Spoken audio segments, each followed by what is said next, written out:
Jaime Mayor Oreja, bienvenido al debate. Muchísimas gracias. Le voy a recordar que hace 2 años, en un plató parecido a este, que por cierto, hoy estamos estrenando este en el debate, nos dijo algo así como que el partido se estaba perdiendo por goleada. Eso fue hace 2 años. Ahora igual estamos jugando la segunda parte y no sé si se ha metido algún gol para llegar a empatar por lo menos, o no, o todavía no. Es que se sigue sin diagnosticar lo que tenemos enfrente de nosotros. Y por eso ETA va a gobernar el País Vasco y Navarra. Y lo va a hacer en poco tiempo. Es decir, no se está ganando la batalla todavía. Lo que hace falta es que pierdan el poder hoy en España quienes están al frente de este Frente Popular. Pero hoy todavía, desde el momento en el que ETA va a ganar en el País Vasco, en Navarra a la luz del día, eso significa que todavía no estamos empatando siquiera el partido. Coincide, por tanto, con las declaraciones de Isabel Díaz Ayuso de este fin de semana, en el que expresaba esos mismos términos, que Bueno, ETA... yo vengo diciéndolo ya hace muchísimo tiempo, que ETA va a reemplazar al Partido Nacionalista Vasco. Cuando tú te abrazas a ETA, al final sí es el camino de ETA. Es el capitán general de la ruptura. Si en España hay un proyecto de la ruptura, el capitán general es el que al final manda, quien gobierna. Eso es ETA. Por eso el Partido Nacionalista Vasco, en un plazo breve de tiempo, será dilapidado. Dirán que la derecha extrema ya ha llegado al gobierno de España y hace falta un pacto vasco-navarro-catalán. Lo denominarán de una determinada manera, no será ni el pacto de Estella, ni el pacto de Perpiñán, ni el pacto de Tinel, buscar otro nombre. Dirán que la libertad está en riesgo en España, que la extrema derecha está gobernando España, y actualizarán ese Frente Popular. Por eso es tan importante que además de generosidad haya fortaleza y haya perseverancia. Tenemos un adversario que, aunque pierda el poder en España en las elecciones generales, va a permanecer un tiempo. ¿Qué le viene a la cabeza cuando escucha la palabra ultraderecha? Porque todo lo que se sale de Pedro Sánchez parece ser ultraderecha. Bueno, es que es la estrategia, la táctica, el pretexto con el que van a tratar de afrontar el futuro. Pero ya hay que darlo por hecho, y ya lo sabemos. Ustedes van a decir que la ultraderecha, pase lo que pase en el gobierno, sea un gobierno solo del PP o con apoyo de Vox o un gobierno de coalición PP y Vox, es igual. Ellos necesitan el discurso de la ultraderecha. No pasarán en términos históricos. Por eso lo que no nos puede sorprender, lo van a hacer con seguridad. ¿Se tendrían que entender mejor PP y Vox en este caso? Por supuesto, los dos partidos no están para competir solo entre sí. Y hoy solo compiten entre sí. Elección tras elección, nadie puede dudar de que no vayan a competir. Tienen que competir. Son opciones distintas, siglas distintas. Pero tienen que dar la esperanza de la alternativa. Su función social no es competir. Su función social es ofrecer una alternativa político y cultural al terrible proyecto perverso que hoy nos gobierna en España. Están para eso. Esa es su función social. Y es evidente que hoy tienen que cambiar profundamente de actitud. Y Sociedad Civil Española, un proyecto que se presenta este miércoles, nace quizá también con la voluntad de generar, no desde la política, sino desde la sociedad civil, rebatir esa mentalidad de la que estamos hablando. Por supuesto, es un embrión, es un paso adelante que damos. Más de un centenar de asociaciones decimos, lo que está sucediendo en España nos obliga a estar juntos y unidos. Cada uno hace su tarea, pero en algunos grandes temas tenemos que saber estar juntos. Unos proceden más de la defensa de la libertad, otros de la Constitución. Nosotros, como neos, fundamentalmente estamos para, valga la redundancia, defender los fundamentos cristianos de España y de Europa. Bueno, pero todos tenemos puntos en común y todos tenemos que hacer más que una iniciativa, que es la que vamos a comenzar el próximo miércoles.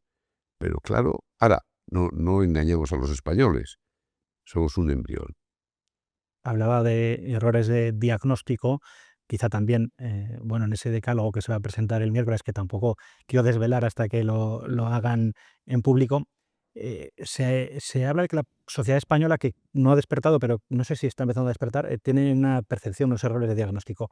¿Cuáles son esos errores de diagnóstico, más allá de lo que hemos comentado?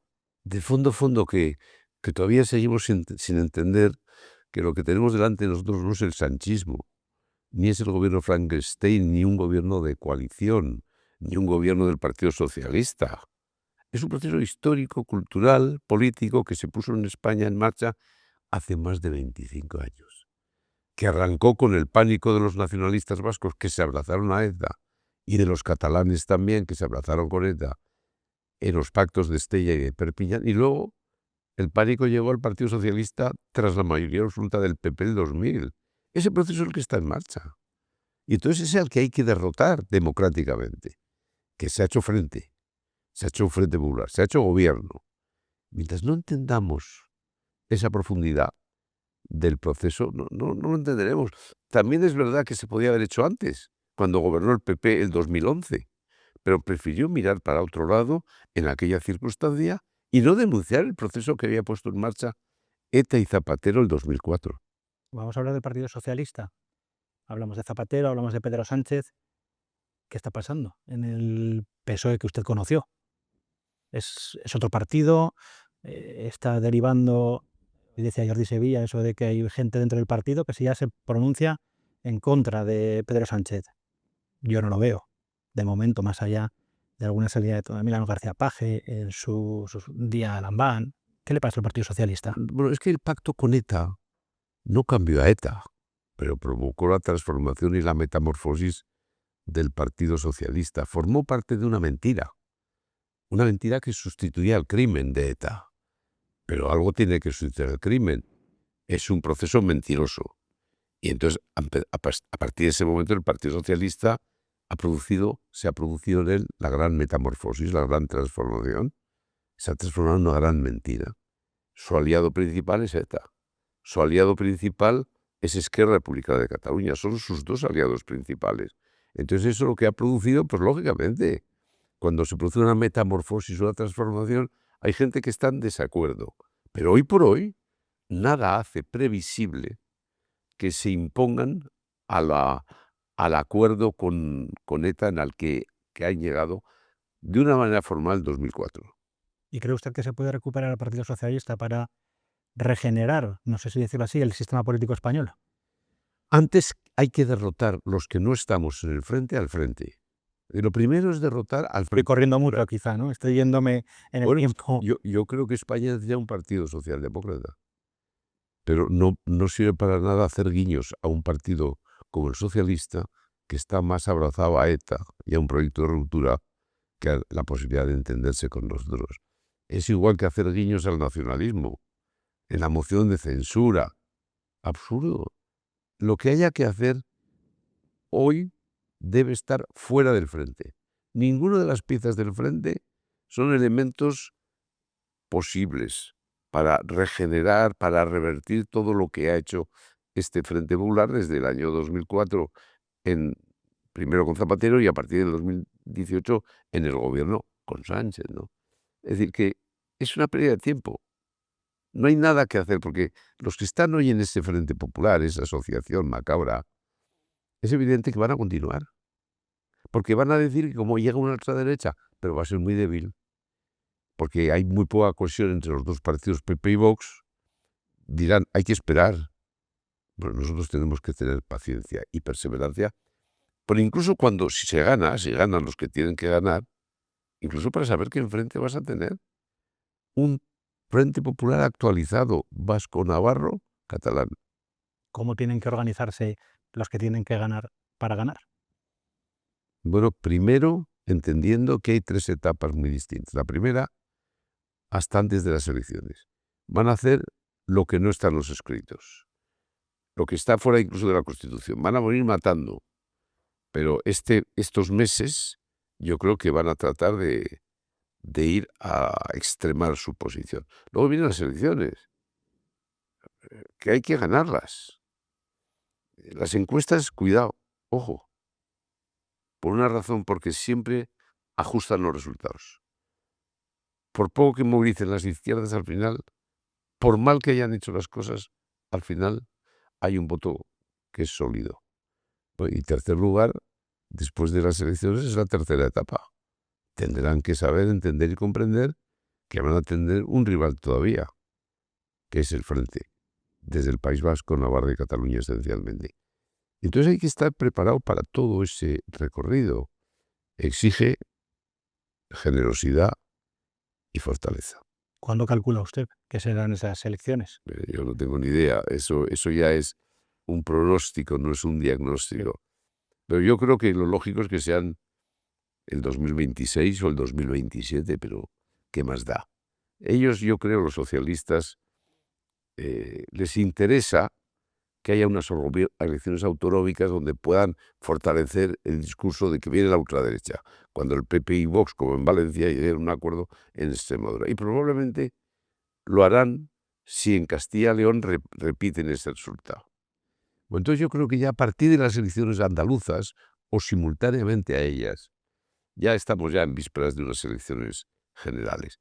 Puede ser en mayo del 2026, puede ser, o en septiembre, o el año siguiente, el 2027, si no hay algún acontecimiento de carácter judicial, fruto de una investigación policial y judicial que haga saltar por los aires, incluido al señor Sánchez. Pero en cualquier caso, eso es lo que yo creo que puedo adelantar respecto de las fechas en las que yo creo que hay que trabajar.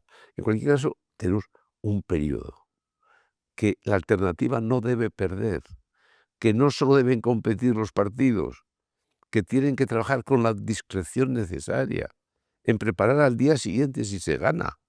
Porque al día siguiente, si se ganan las elecciones, y lo decimos muy claramente en este acto de la sociedad civil, es que hay que gobernar a la semana, no 6 meses después. No hay impasse posibles, porque ellos sueñan con que el impasse, la falta de gobierno, sea el gran aliado suyo cuando ellos estén en la oposición. Habla de lo judicial. En ese sentido, 2 secretarios de organización del Partido Socialista, 2 secretarios de organización designados a dedo por el secretario general del partido y presidente del Gobierno de España, Pedro Sánchez, han dormido en prisión. ¿Qué más hace falta Pues, para que más. despierte? Bueno, lo importante es que la sociedad no se anestesie, porque de tanto escándalo, la consecuencia puede ser la anestesia. En el País Vasco, de tanto crimen que hubo en los años 80, la sociedad se anestesió. La gente pensó que el crimen formaba parte del paisaje. Ahora, ojo, no sea que los escándalos nos estén anestesiando y piensen que forma parte del paisaje también los escándalos del Partido Socialista, ¿no? Entonces, lo primero es la no anestesia. La sociedad tiene que decir que esto es una situación extremadamente grave, que va a exigir una sociedad muy movilizada, que no pierda tiempo en ir trabajando y diseñando una alternativa. ¿Cree usted que la sociedad hubiera reaccionado diferente si hubiera sido el escenario contrario, que el Partido Popular gobernase, que unos casos así hubieran afectado al Partido Popular en pleno 2025? Imposible. Los partidos políticos de la derecha y la izquierda tienen una cierta diferencia entre ambos. La izquierda militante, no digo las personas de la izquierda, el odio, el rencor, la vendetta, se sienten justificados porque creen que hay injusticias en el mundo y que son necesarias esas cuestiones y prevalecen sobre la verdad. En la derecha política, social y económica, la comodidad prevalece sobre la verdad. Bueno, yo no quiero ni pensar la 10ª parte, la 100ª parte de lo que ha sucedido hoy con todo el grupo del PSOE, lo que hubiese significado para un gobierno del PP. Era imposible. Si recordemos lo que pasó el 11 de marzo en la sede del Partido Popular de Génova. La izquierda se movilizó de inmediato. Aprovechó esa movilización para ganar las elecciones del 14 de marzo. ¿A quién echa usted de menos de su etapa como político? ¿Como ministro, como diputado? No, yo creo que la nostalgia lo puedes tener en tu vida personal, en tu vida familiar. La nostalgia de tus padres, de tus abuelos. Pero en la vida pública no puede haber nostalgia.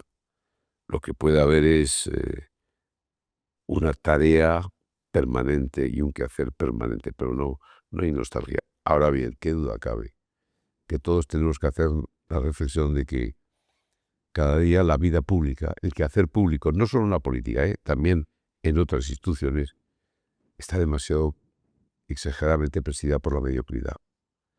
Pero eso es culpa también de la sociedad, porque hay muchas personas que con lo que ven dicen, yo no quiero ni acercarme ni un segundo, ni un milímetro, ni un metro a la vida pública, ¿no? Y eso hace que pase lo contrario de lo que pasaba en el año 77, que toda una sociedad, en la derecha y en la izquierda, se involucró en aquel proyecto. ¿Cómo se puede volver a ganar esa confianza, esa participación de la sociedad civil, de la élite, por así decirlo, más culta en la vida política, que vuelvan a entrar en la vida política? Bueno, eso es pronóstico, no lo sé. Sí. No tenemos solución, pero de Si momento la tuviéramos, la estaríamos claro, aplicando, ¿no? lo primero es expulsar un proyecto de ruptura letal y perverso para España que reemplazó al espíritu de la reconciliación de la transición democrática española. Lo primero es eso. Y luego, a partir de eso, fundamentalmente hay que confiar que en la sociedad española haya fortaleza suficiente para un proyecto de regeneración que necesitamos imperiosamente. Voy a volver a sociedad civil española. Hemos dicho que no es un proyecto solo en contra del sanchismo. Van a hablar de la España de todos, del Estado de Derecho, de fiscalidad, de familia. Bueno, es que yo creo que el proyecto de ruptura abarca muchos elementos, muchas cuestiones, muchos apartados. Y yo estoy convencido que lo harán el miércoles quienes intervengan en nombre de las asociaciones en defensa de esta alternativa que se hace en el ámbito cultural de las asociaciones, ¿no? Este es un proyecto de ingeniería social. En la derecha no han entendido muchas veces, en general, la fuerza de los proyectos de la izquierda. A veces se expresan en terrorismo, eso es ETA, pero a veces se van acumulando a lo largo de años, 25 en España. Esto es un proyecto de la izquierda, que no aceptó nunca la mayoría absoluta del PP del año 2000, que en el fondo no aceptó que la transición democrática española fuese liderada por una persona que venía del régimen anterior, que no era una ruptura, como ellos decían en aquellos años. Pero al final han terminado imponiendo la ruptura, la reforma. Eso significa que es todo un proyecto cultural y político el que tenemos delante de nosotros. No solo es una sigla de un partido, ni es una coalición de partidos. Voy a terminar esta entrevista volviendo a aquella que hicimos hace 2 años en el debate. Hablábamos de la crisis de la verdad. ¿La crisis de la verdad tiene solución? Tiene que tener solución. Si no se supera esta situación, no habrá democracia, no habrá Occidente. Si falsos y nuevos derechos sustituyen a la verdad, si el relato sustituye a la verdad, es decir, si las medias verdades sustituyen a la verdad, no tendrá solución. Pero yo creo también que crisis de estas características nos llevan un poco al fondo de nuestros abismos, ¿no? Y quizás ese sea el único momento en donde se sepa reaccionar. Yo creo que Occidente, España, ha habido momentos de zozobra y difíciles, muy difíciles. Y al final se ha sabido reaccionar, pero para eso hay que estar y no aceptar la resignación de lo que hoy padecemos y vivimos. Pues Jaime Mayor Oreja, muchas gracias por su visita al debate. Le esperamos más adelante para analizar cómo está yendo Sociedad Civil Española, cómo está yendo NEOS y para ver si hay algún cambio en la política española y contar con usted. De Muchas acuerdo, gracias. encantado, muchas gracias.